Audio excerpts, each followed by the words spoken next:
இருக்கும் வக்ஃப் வாரியத்துடைய சொத்துக்களை கணக்கெடுத்து அதை நிறைவேற்ற வேண்டுமா? எப்படிங்க ஒரு அரசு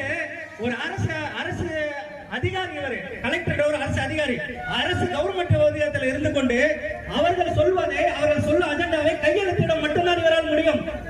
அது எப்படி ஒரு கலெக்டர் நிறைவேற்றிவிட முடியும்? இது எவ்வளவு ஒரு தவறான விஷயம். அதுவும் அந்த குழுக்களில் முஸ்லிம் அல்லாத நபர்களும் அதில் இடம்பெறலாம் என்று சொல்கின்றார்கள். முஸ்லிம் அல்லாத நபர்கள் என்றால் ஒரு RSS இந்துத்துவ நிர்வாகி அதில் உள்ள நுழைந்து என்ன வேணா செய்யலாம்.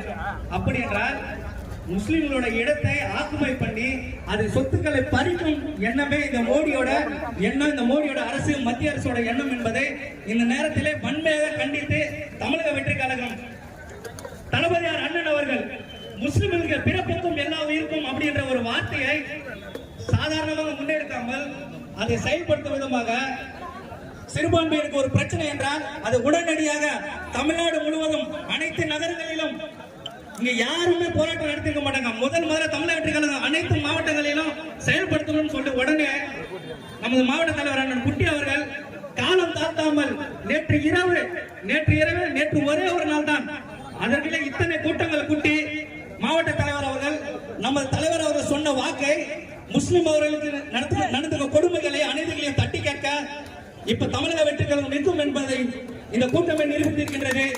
இதனை அண்ணன் அவர்களுக்கு நன்றியை தெரிவித்துக் கொண்டு எங்கள் பொதுச் செயலாளர் அவர்களுக்கும் நன்றியை தெரிவித்துக் கொண்டு நன்றி முறை.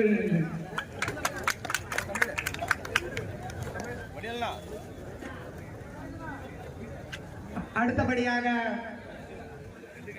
கொள்கை பரப்பு அணியைச் சேர்ந்த உதயா அவர்கள் கண்டன உரையாற்றுவார் என்று தெரிவித்துக் கொள்கிறோம்.